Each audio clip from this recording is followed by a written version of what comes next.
दोस्तों नमस्कार। जैसा कि आप जानते हैं पहचानते हैं कि मेरा नाम देवेंद्र सैनी है और मैंने पहल शुरू की थी चिट फंड कंपनियों, सोसाइटियों, एमएलएम कंपनियों के खिलाफ ठगी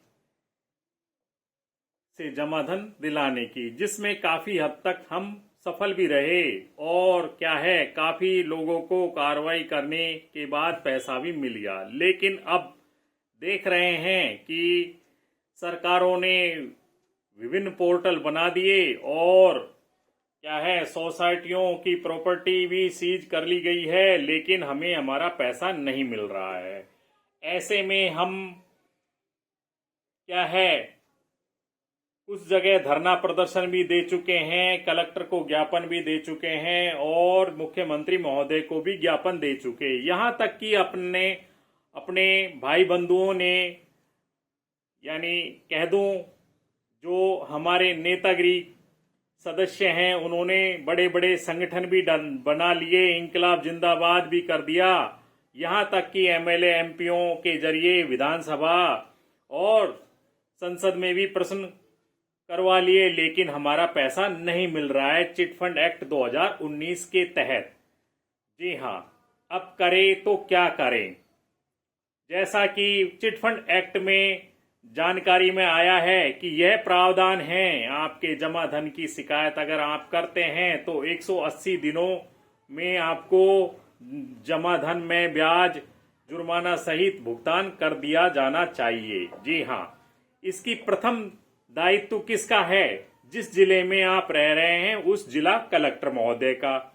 लेकिन हमने जिला कलेक्टर महोदय को भी क्या किया, शिकायत किया, ज्ञापन दिया, तो उन्हें पता ही नहीं है चिट फंड एक्ट का। जैसा कि अलवर शहर में हमारे सदस्य मित्रगणों ने या जमाकर्ता जो भी विभिन्न तरह के कंपनियों से थे, आदर्श, कल्पतरु, विश्वामित्र, संजीवनी और भी चिट फंड कंपनियां जो कि न्यायालय में विचाराधीन हैं, उनके बारे में भी ज्ञापन दिया। लेकिन जिला कलेक्टर महोदय ने हमारा ज्ञापन लेकर रख लिया, उस पर अभी तक कोई भी कार्रवाई नहीं की। ये कहा गया कि सहकारिता पोर्टल पर आप ऑनलाइन आवेदन करें, जबकि सहकारिता पोर्टल को बंद हुए कई साल हो चुके हैं, उसका कोई नामो निशान ऑनलाइन स्तर पे नहीं है। यहाँ तक कि उप रजिस्ट्रार कार्यालय में भी मैंने एफिडेविट दिया और उप रजिस्ट्रार महोदय ने भी मुझे आश्वासन दिया कि हम इस्तगासा दर्ज करा रहे हैं।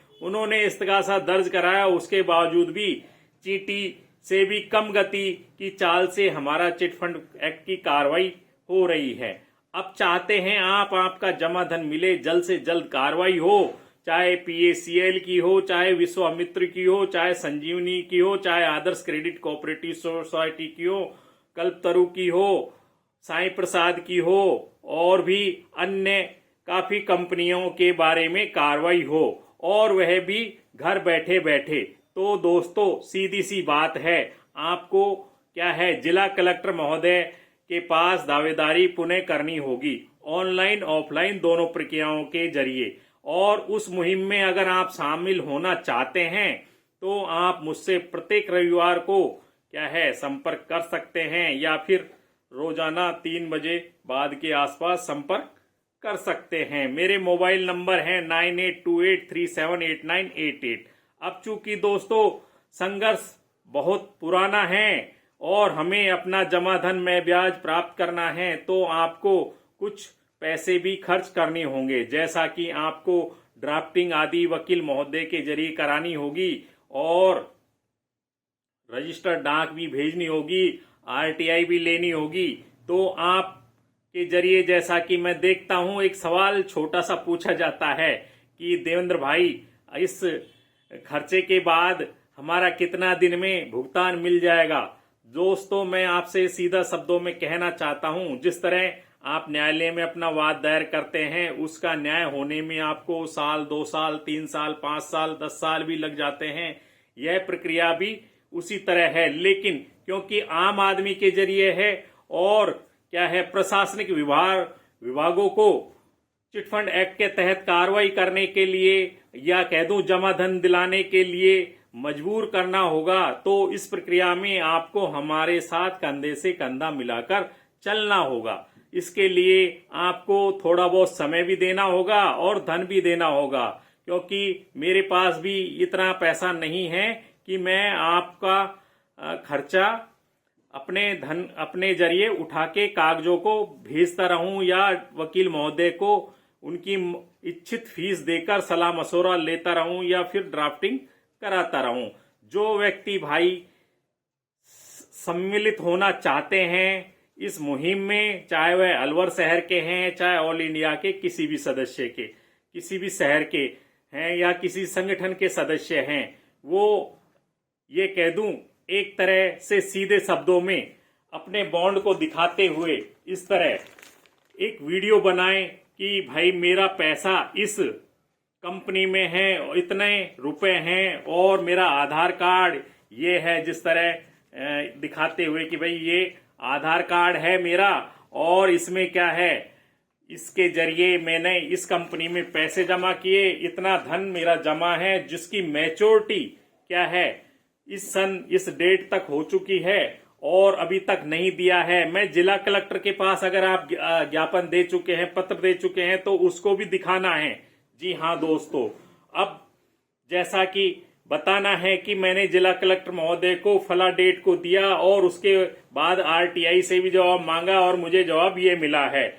क्या चिटफंड एक्ट के तहत प्रधानमंत्री या मुख्यमंत्री या राष्ट्रपति महोदय इन प्रशासनिक अधिकारियों को कार्रवाई करने का आदेश देंगे या फिर आम जनता से लोकतंत्र के होते हुए भी इस तरह की ठगी होती रहेगी? एक ओर तो प्रधानमंत्री महोदय परीक्षा पर चर्चा करते हैं और बच्चों से मिलते हैं, दूसरी ओर चिटफंड जमा करताओं, सोसाइटी जमा करताओं, एमएलएम जमा करताओं, बाइक बुक जमा करताओं से क्या है वो भेजे गए शिकायतों का निवारण भी सही तरीके से नहीं करा पा रहे हैं। क्या यही उनका एक आम आदमी के प्रति न्याय उपलब्ध कराने का रवैया है? जी हाँ दोस्तों, हम इस तरह ऑनलाइन प्रत्येक व्यक्ति विशेष एक वीडियो बना सकता है और उसको भेज सकता है।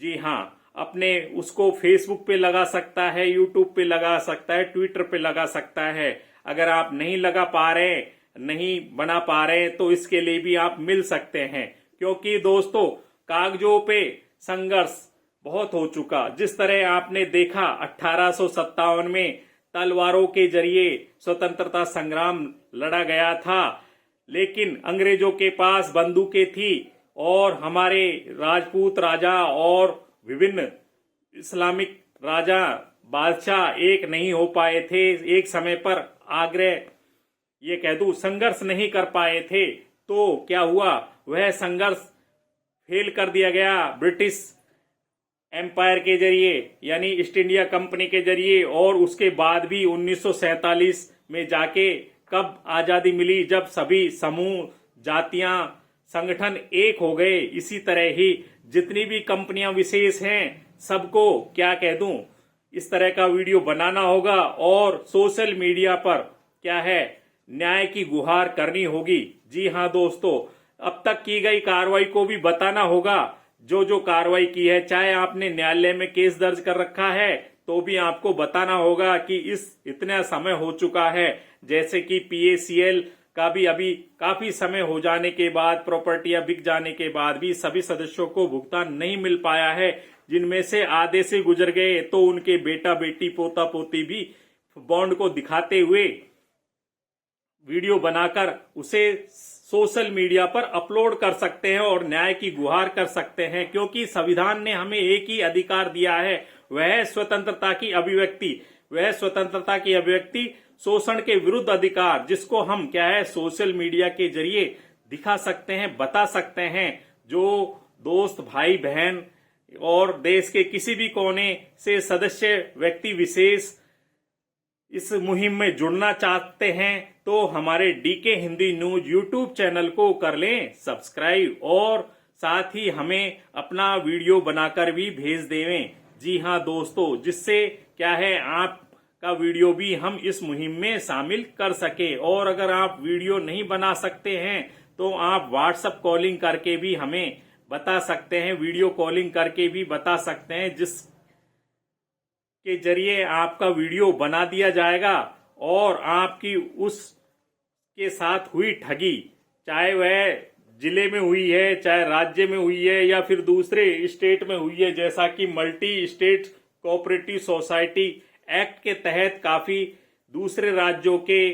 लोगों ने विभिन्न राज्यों में ब्रांच खोलकर, छोटे छोटे ऑफिस खोलकर, आम आदमी जो कि नहीं जानता था कि प्राइवेट बैंक क्या है, सरकारी बैंक क्या है, अपने फर्नीचर की लोकेशन इस तरह बनाई जैसे कि सरकारी बैंक में है और स्टाफ को भी इसी तरह से ड्यूटी पर लगाया, जिससे क्या है भोले भाले व्यक्ति जो कि मजदूरी करते हैं, दिहाड़ी मजदूरी करते हैं, सबने अपना जमा धन उन बैंकों में, उन संस्थाओं में जमा करा दिया और आज वो पैसा नहीं दे रही है। तो दोस्तों, अगर आपको अच्छा लगे तो इस वीडियो को ज्यादा से ज्यादा शेयर करें और क्या है पहुंचा दे प्रत्येक उस ठगी हुई व्यक्ति विशेष के पास, ताकि वो हमारी इस मुहिम में क्या है शामिल हो सके और उसे निशुल्क न्याय मिल सके। जी हाँ, इसी के साथ दोस्तों, जय हिंद।